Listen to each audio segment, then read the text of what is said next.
Hey, what is up, everyone? Welcome here to another episode on the podcast of the Heart Warrior Project. I'm Jellis Vaes, your host, and I'm also a cardiac arrest survivor. Now, this episode is a checkup episode. These checkup episodes are basically episodes where I will re-invite a cardiac arrest survivor that I had on the show about a year ago. And this time, it's the turn for Joe Fisher to be on the show again. Because I had him in 2023 on the show. That was the first conversation we had where we talked about how he survived his cardiac arrest. And in this checkup episode, we're just we're gonna talk about how life has been another year later now. On this journey that we're all on. Now, if you are curious to listen to the first conversation that I did with Joe, check out these show notes, which are located in the description of this episode. Or you can also go directly, of course, to heartwarriorproject.com/podcasts and search for Joe. Joe is also a psychologist, so we talk quite some about psychology and about different therapies. In this episode, also in the previous one. And I will add some more info about the different therapies that Joe mentioned in these episodes in the show notes. So if you want to learn more about them, then again, definitely check out the show notes, which are, again, in the description. With that, please enjoy this episode with cardiac arrest survivor and heart warrior, Joe Fisher. Joe, a warm welcome here to the podcast. It's been a year now since we talked, so welcome to the podcast again. Thank you, Jellis. Thank you so much. We were just chatting. Yeah, good to see you too. You were just sharing because I asked you how you were since the last time that we talked, right? Maybe let me ask you so you can continue with what you were sharing. How would you describe last year in a sentence? You can add more to it, right? But how was last year for you? I would say last year was filled with challenges and blessings. Things that were great that happened, things that were very difficult. What were some of the challenges, if you want to share some? Sure. I think that the biggest one was my mother passed away about a year after we spoke, or about a month after we spoke last year. So I knew at the time of the podcast that she was critically ill. She was in her 80s when she passed, and she had Parkinson's disease. My mother was very, very tough. Very, very tough person, and she hung out. She could not have lived a moment longer than she lived. I mean, the Parkinson's really basically took everything from her, over that period of time. So it was very difficult. I'm one of a part of a large family. I have 5 siblings other than me. We were all basically with her at many, many points, kind of leading up to her eventual passing. And it was just very, very hard to watch, to be with. So it is what it is, right? So we have a kind of an entry point and an exit point, but... Sorry, Joe, a disease like that and seeing someone get less good and less good through time, it's hard to watch. Yeah. So it kind of threw me back into the, one of the things that happened after the event is a lot of thinking about, mortality, our mortality. What's life about? So I had, just have lots of these kinds of questions that I think about. And I on the one hand, we're in a situation that we just owe absolutely everything to God or to the universe or to whatever. Yeah. And on the other, it spares us nothing. So there's no amount of suffering, no amount of loss, you kind of like, it's part of the deal, I guess, right? It comes with a cost, right? Yes. Surviving. Yes. Do you have any, because for me as well, right? Having died, surviving a cardiac arrest, raised a lot more questions in me about death and what's after this. Like you, are there any, I don't know, insights that you've had on that question or on that topic of death? Well, I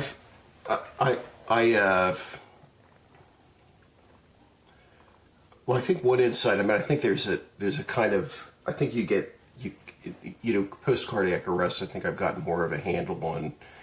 It's not just a kind of an academic exercise. It's kind of more visceral and real than that. That we are mortal. That we have a certain amount of time. I just read a book called Why We Die, which was an excellent it's a book Why We Die, more based in biology. Why We Die just came out. Right. The guy that wrote it is I don't know much about him. Yeah. What's that? I'll put it in the show notes for people listening. Okay. The guy that wrote it is I think he was a Nobel Prize winner. And basically it's all about our physiology, why our physiology breaks down, what we do to kind of accelerate it breaking down, but it's just the inevitability of just we live and then we break down over time and we pass. And I think he wrote it because he wanted to kind of be a voice against kind of a lot of the maybe call it profiteering in the U.S. that you could extend your life forever or just keep it going and going and going. There's a lot of information I think out there regarding claims that are made, some of which are maybe based not on a whole lot of information, some are maybe more substantiated. But there was a line in that book that I liked where he was quoting someone else who said something to the effect of, this life that I have is basically, following a period of eternal non-existence, that I kind of came into existence and here I am, here you are, and we're kind of sharing this kind of point of which is really an incredible, beyond any of our comprehensions, right? That we have it at all, So I think for me,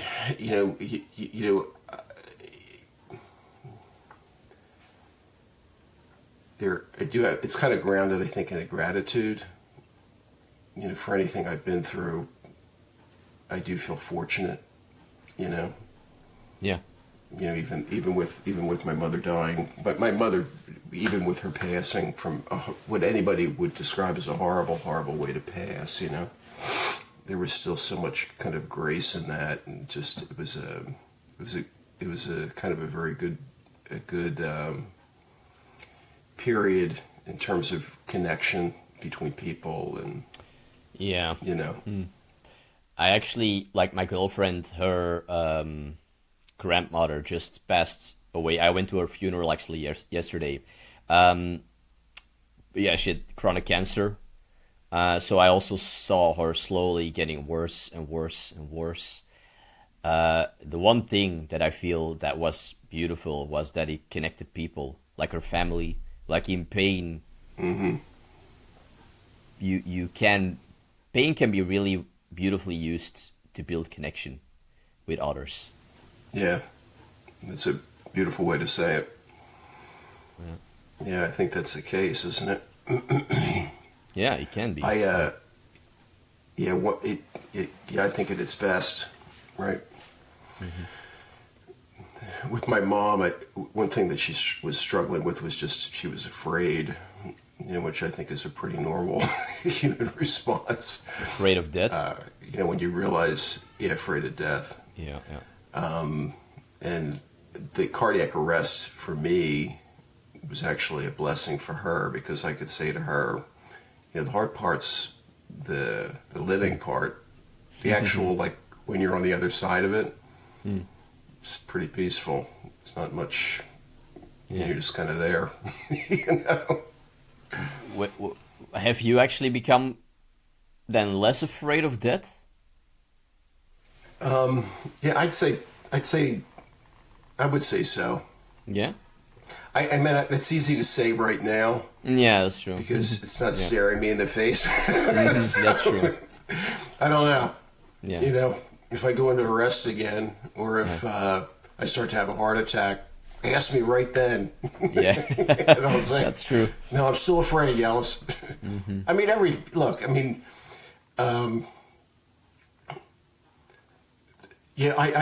every fiber of our biology is geared toward life.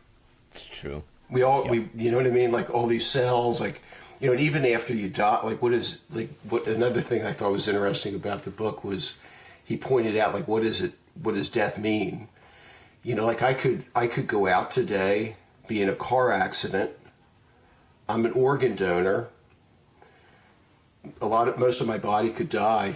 They could take my eyes or different parts of my body, stick them in somebody else, and they would go on for years, So, the death is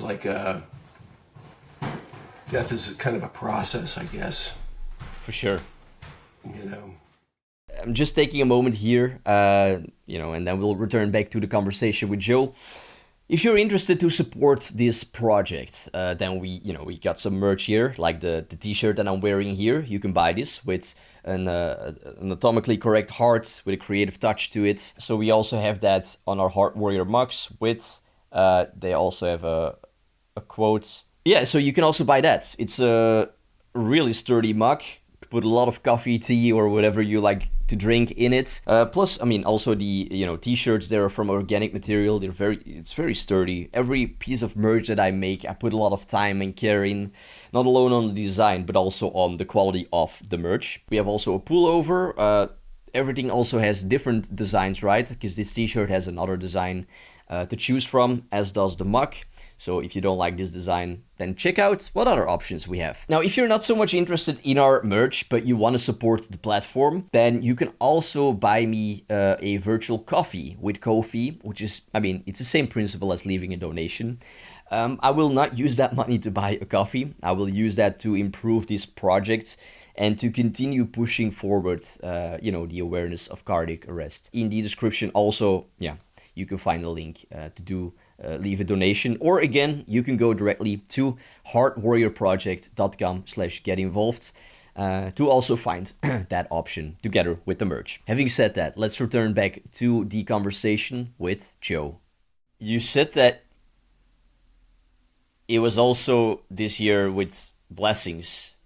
Well, I think, like, my kids are getting older, and it's been good to see them come into their own.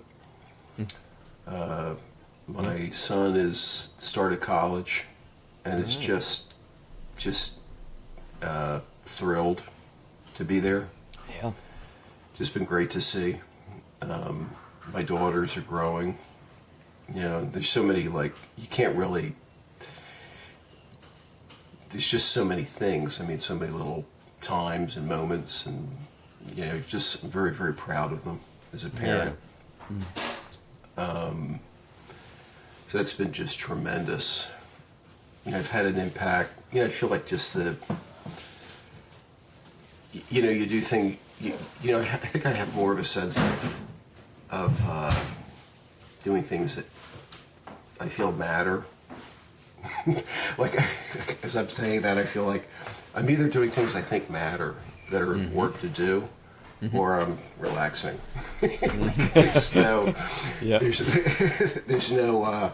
I really don't, I've heard it said, different people I've talked to that have had an arrest, like, you don't suffer fools, you don't get kind of caught up in stuff. And I really feel like I don't as much get caught up in kind of like, what could be called the clowns and circuses, right? You know, or bread and circuses of life. So I've had different experiences with interactions with people, family, and people I've worked with that have been very important. That wouldn't have happened, you know. I got to meet I got to take the first responder out to dinner, which was nice. Wow. All right. This guy. Yeah, It's it took me a beautiful that long you did time to that. meet him. Yeah. Yeah, I finally met him and then took him to dinner, and which was nice, very nice. Did you met him? When did you meet him? You know what? I may have met him. Maybe I mentioned it during the last podcast or around that time. But it took. I mean, I had my arrest I had in March of 2019. Yeah. And then we went in. You know, it was basically the first year of it was like, you know, I was like reeling, like what the fuck was that? You know. So that went on for like a year. And then we hit COVID, so then that became a very surreal time, you know, I think all over the globe, right? And then, you know, because of that delayed it. And then, you know, it was after that I went back to the pool I had the arrest at, and then it just took a long time to track him down. I got my, I ran into another police officer there because he had since quit lifeguarding at that pool, and I gave him my number. Like I said, you got to get this guy CJ to contact me. Like, you got to let him. Like, I got to meet this guy because he like saved my life, you know. And the police. Then I didn't hear anything for another like year, and then I started to call the police department he was from. And when I finally tracked him down and met him in person, he told me that he got my phone number, but that he had put it in his phone. It was going to call me. But then he works in a pretty dangerous city near Philadelphia. And he had to arrest somebody. He was chasing after the guy, and his phone fell out of his pocket, and he lost it. Oh. So he lost my phone number. Oh no. So then it was another like 6 months. It's like 6 months again before I called him, figured out how to get him again. The police department wasn't getting him the message. So it took a long time to meet him. But it was good. I think it was a really, really important thing for him. How was the dinner? I mean, obviously for me. Yeah. Uh-huh. It was great. Yeah? Yeah, it was great. You know, it's like you have a connection in that moment, you know. That, you know, I don't think either of us will ever completely understand. You know, I mean, I think maybe that's just part of it. It's kind of it happened, and it was good. How did you actually find him, though? I mean, well, it was, yeah. What happened was I was calling one of the units of his police department, Yeah. and they weren't getting the message to him. I sent a commendation, like citizens can like write like a memo about like this police officer deserves recognition for what they did.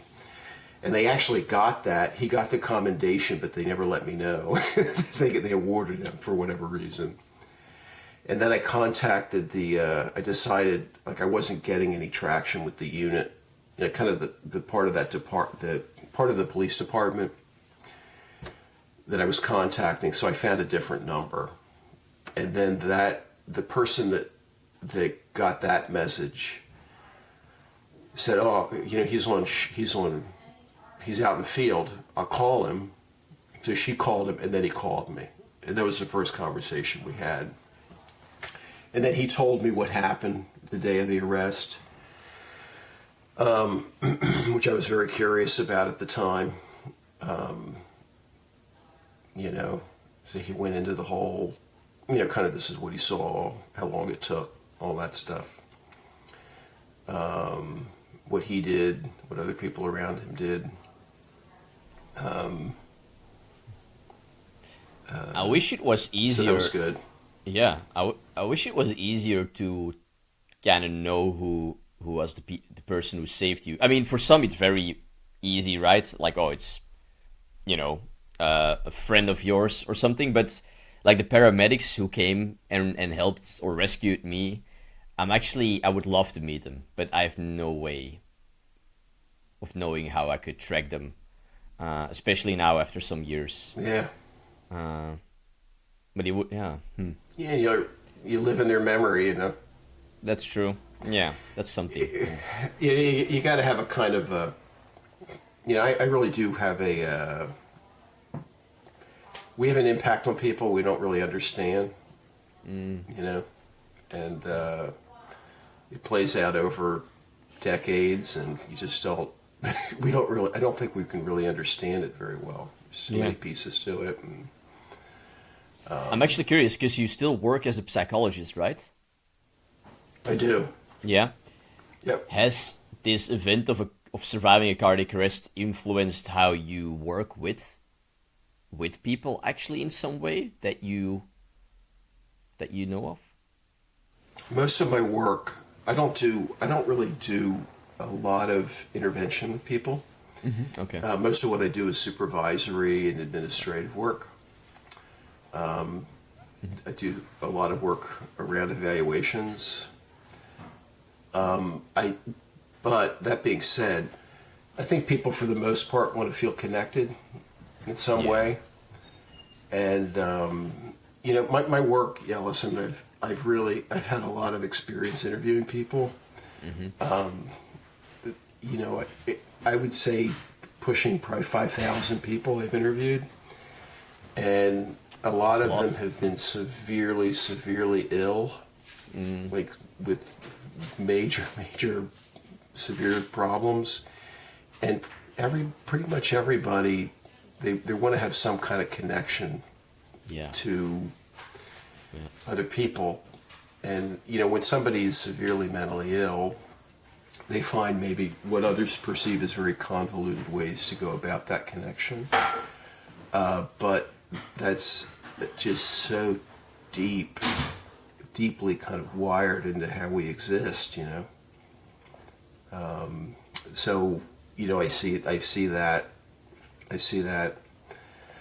You know, the cardiac arrest, I was talking to Matt, who you interviewed, and we were having a conversation. We have these conversations about this stuff, but oh my God, what was I going to tell you? Forgetting the thought here, but that's all right. Maybe something with the compassion, your work as a psychologist. I don't know if that... It's going to come back to me more than the next topic. It's okay. Well, yeah. When it comes up, then just share it. All right. Yeah. Let me ask then this to you: is there anything since the last time that we talked that has gotten easier for you? You know, in this year, is there anything that has gotten easier for you? I have a much better handle, I think, on my discomfort. Whenever I feel it, much better. I'm much less reactive. You get signals in your body that something's maybe mildly amiss, and then you start to feel like I think before I would go into panic mode. Mm-hmm. Mm-hmm. That's much better. I don't react like that as much. I'm better able to pivot away from thinking that's not going to be helpful. You think that came through time? Skill, I think. You think he just came through time? Yeah. Okay. Yeah, because a lot of it was just kind of catching myself, you know, over time. Like, oh, like this happened. What is that? You know, rather than, you know, this is what it means, and kind of going down some into some frightening place. Yeah. Just allowing for, you know, either I don't know what it means exactly, just allow for it to kind of have its own being, whatever the feeling is. So I've gotten much better at that. I think that I'm you know, better at kind of accepting myself for where I'm at any particular point. Yeah. Accepting situations, people, usually people, unless I'm in traffic or something. You know, you're just much better accepting things as things are what they are, and there's kind of there's a goodness to be found in just existence. That's true. You know, even if you're uncomfortable. You know, yesterday I swam, so I really struggle with. You know, I do exercise, but yesterday I did a little over a kilometer, which is the most I've swam since the event. Well done. Yeah, that was a big thing. I do have thoughts of like, okay, am I pushing this too far? Will I be okay? But I felt okay with it, and the conditions were good. You know, the pool was cool, and just I kind of was able to get into it, enjoy that. I like swimming because it's very like your solitude, and it's pretty. You know, you see the pool is very clear, and you see the bubbles, and it's nice. Yeah. You know, it sounds like it's very meditative. Yeah, I think it's important that you do that activity or that thing where you had your cardiac arrest to confront it in a way again, because that was an unlucky event, right?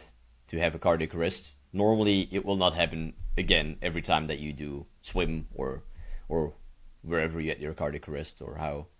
But that's very strong of you to continue swimming, actually. Yeah, it's funny. Like the pool is will always have a special place in my heart. But it's like it was the scene of the depending upon how you look at it, the luckiest and most and worst day of my life. It was the best and the worst day of my life, all wrapped into one. You know, and it's okay. The pool didn't cause it to happen. I think there's a tendency, maybe, I know I have a tendency, which I think I share with a hell of a lot of people, which is to overthink, try to solve problems that you can't solve.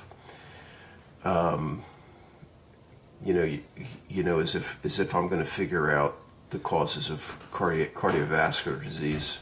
Right. Any better than kind of what's been figured out already, or why this happened to me. Like, I'm going to figure that out now. Yeah, even cardiologists struggle with that. Well, they can't. I mean, I think they know a hell of a lot more than they did 50 years ago, right? I really have an appreciation from the different groups I've been involved in. Mm-hmm. The heart is very complicated, because it's complicated. A lot can go wrong. Mm. And it's amazing how much goes right. Yeah. Someone was saying this. I think Winnie, like another person that I had on another cardiac arrest survivor that I had on the show, she was saying that, I think it was her, that almost all the time your heart is doing the right thing, right? It's just that one time that something went wrong. Yeah. But like now, it's working perfectly good. I mean, depending on what heart disease you have, but it's doing its job, right? It's keeping you alive right Basically now, so. Doing its job, okay? Yeah. But and we then, tend to and then overfocus. When it does that thing, yeah. When it does that one thing, mm-hmm. Then it becomes a problem. Boy, if it had just cooperated that one instant at the pool, it wouldn't have created all this drama in my life, or Yeah. So, but you have a heart, right? Of course you're going to have problems. Eventually it's going to, as I have an older brother that says to me, the only guarantee is one point it's going to stop beating altogether. It's like, yeah, that's it. Yeah. That's it. I mean, like a car that you use, you will have some problems at some point through the years with it, right? But yeah, because you use it. same with your body. Using it, yeah, some things will slowly start to break and work less good. Yeah, But if you read that book, it's like lots of it's breaking. yeah, It's like, yeah, the book I mentioned, it's like, oh, wow. So, yeah, I think another blessing I've had this life, I should bring this up, and I want to bring it up, it's just that we have the, I know you're aware of, but we have the little spin-off group. yep, yeah. So we have this Tuesday night group, Cool. and with other, so it's me and I think Matt, Jamie, and Corey. Yeah, and there are a couple, and Brooke is in Brooke. it periodically, and another woman named Lauren. Yeah. But it's fantastic. You know, there's a saying: you want to go fast, go alone. You want to go far, go together. Ah, I like that.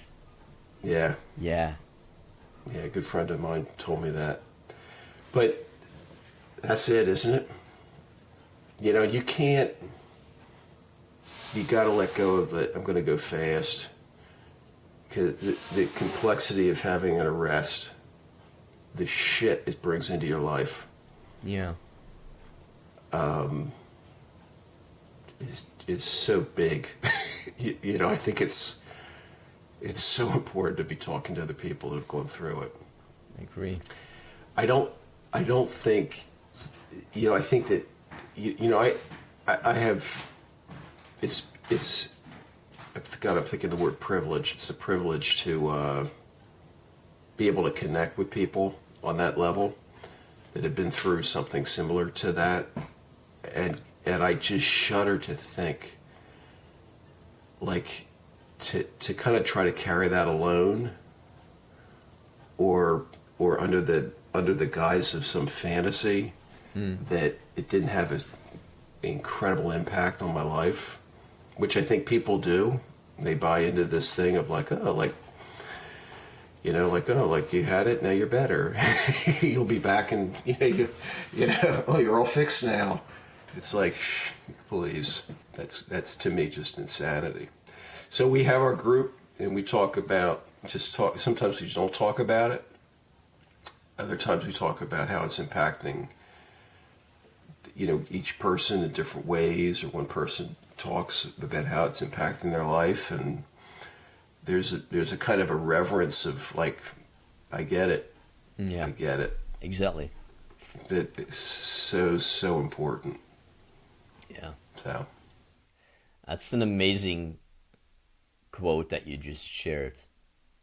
That thank you for sharing that. That's a good one. It's a really good one. yeah. Yeah. And it highlights exactly the importance of not doing this alone. Well, that's it, isn't it? I mean, I think that yeah. I mean, I think that's a key piece of it. Don't do it alone. What are actually some of your thoughts, feelings, or belief that you had last year that you've now changed your perspective on?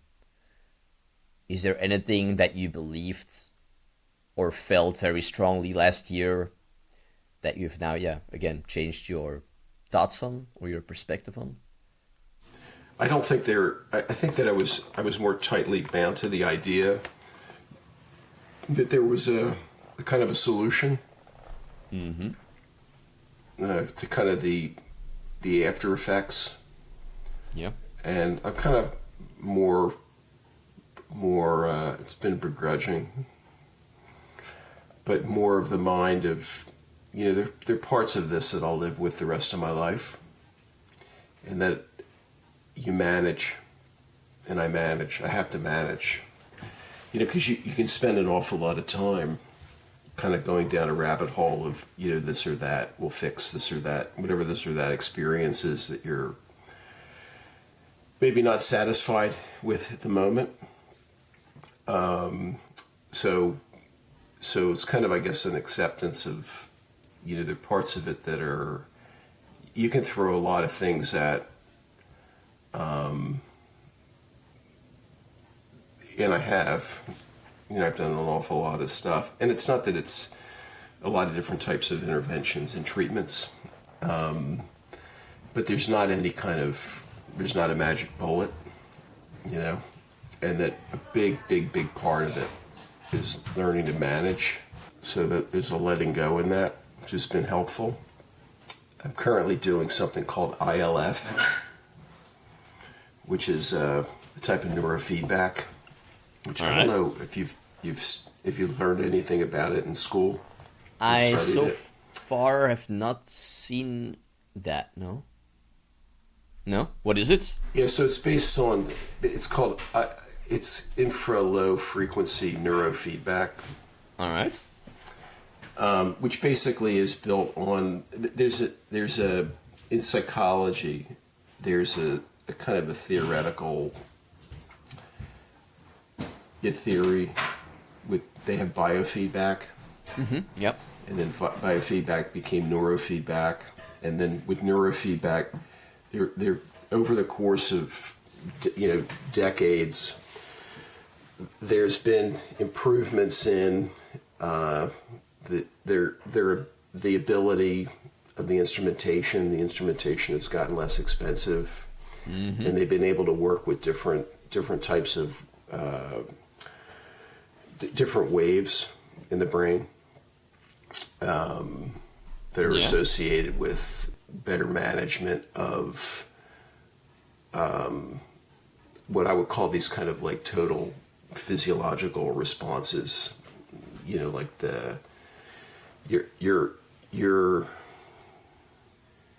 in a situation and you're maybe not even thinking about, it's not your thinking driving the kind of the feeling, it's really kind of more of a whole body response, because your nervous system is maybe picking up on what's happening in the environment, and it's kind of getting rattled, worked up. So with this approach, basically, I get hooked up to some instrumentation, and then it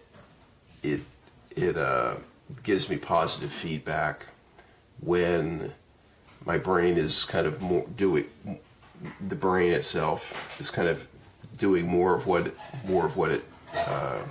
it's more in line with a kind of a calmer brain. Yeah. Maybe I'll put it that way. So that's still, I started that. I will have to have another conversation at some point, but I've had some better days with it, for sure. Interesting. It's exactly like biofeedback therapy, right? It is a type. Yeah. Yeah, so you have biofeedback. Biofeedback, I don't know if you want to hear the background of this. I know about it, but maybe for people listening, you can explain. There was a researcher called Neil Miller, who in 1961 was experimenting with lab rats, and basically what he did was he would hook them up to like an electrical. He would stimulate their pleasure center of the brain, and the origin of it was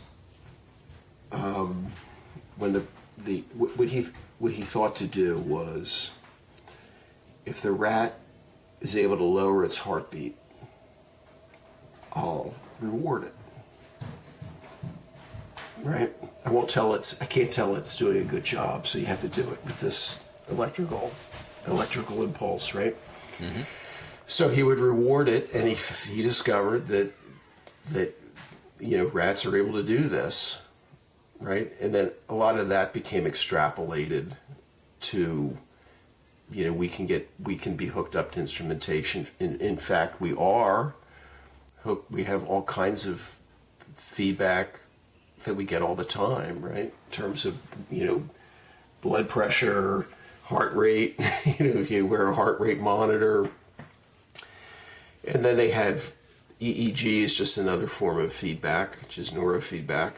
And then you're looking at different wave frequencies in the brain are associated with different kind of behavioral and experiential states.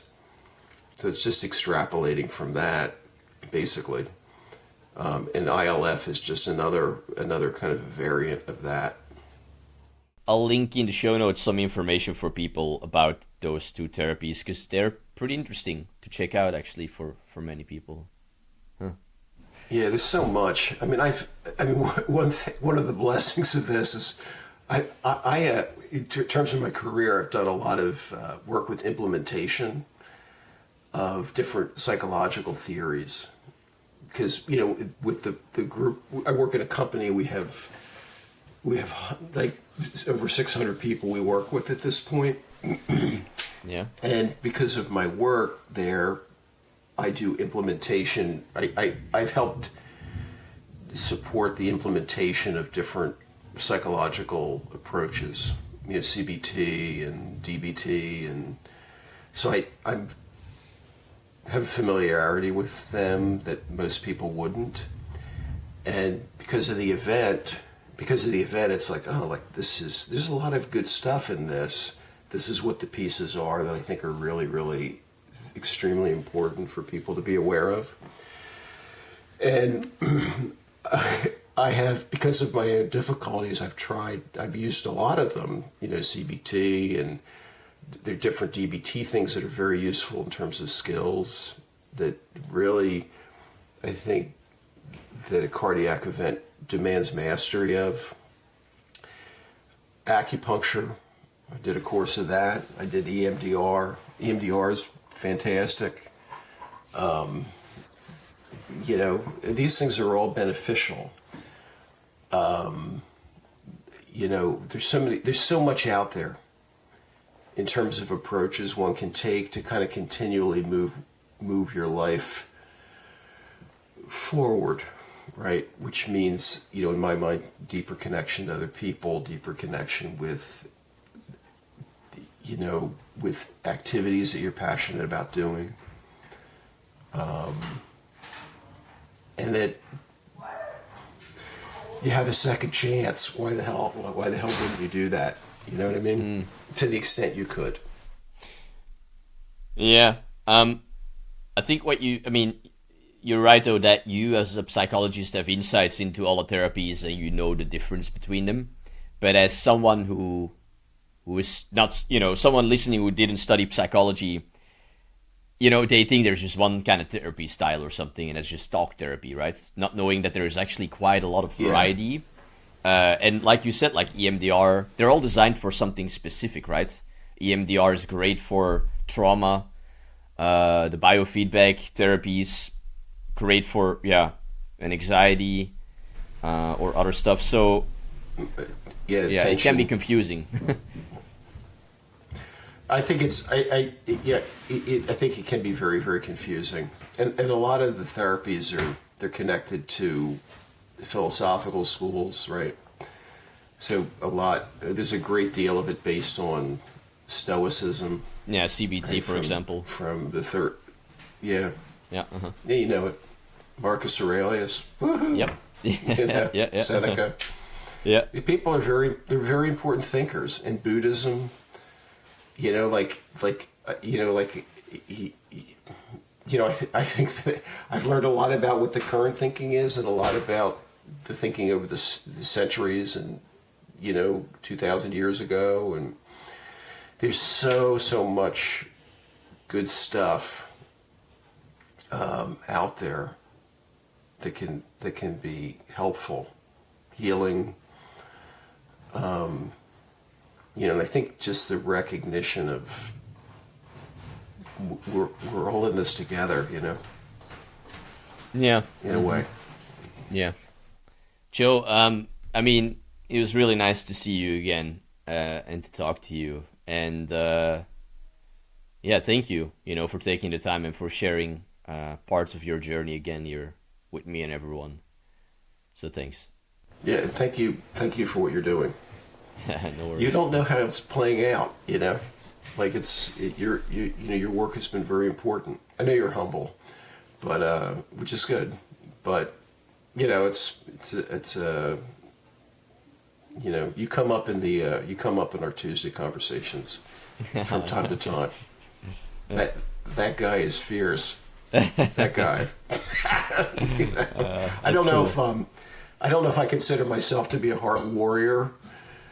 Yeah, in the sense of like I'm humbled by what you've been through, and that you're just like, I'm going to keep doing it, keep pushing forward, keep climbing the mountain. Yeah, but for sure you're a heart warrior too, right? I mean, you keep fighting. You don't just sit by it all in your chair. You keep going, and that's an aspect of a warrior. Someone who I appreciate that. Yeah, I haven't given up for sure. I'm still taking care of business, and I'm still thank God I am. All right, that concludes this episode with Joe. I really hope that you gained something out of this episode. Now, to find any of the resources that Joe talked about in the interview, check out the show notes, which are located in the description of this episode. In the show notes, you can find the book that Joe was talking about. I will also add some of the therapies that he mentioned that could be also quite interesting, maybe to learn more on and to explore. And the previous conversation that I did with Joe can also be found again in the show notes. Now, you can also go directly to heartwarriorproject.com/podcast and search for Joe to find the show notes. Lastly, if you enjoyed these episodes, if you gained something out of this episode or any of the other episodes that we did, leaving a rating would mean a lot to me, on whichever podcast app that you're using. Or also, if you want to add a review, that will be even greater. But leaving a rating, that would already be amazing. It just takes a couple of seconds, and it would really help out this podcast. And with that, to push out these stories from survivors more into the world. So if you would take the time to do that, then truly thank you. Having said all that, I do hope that I get the chance to welcome you on another episode. Until then, this is Jellis Vaes, signing off. Bye.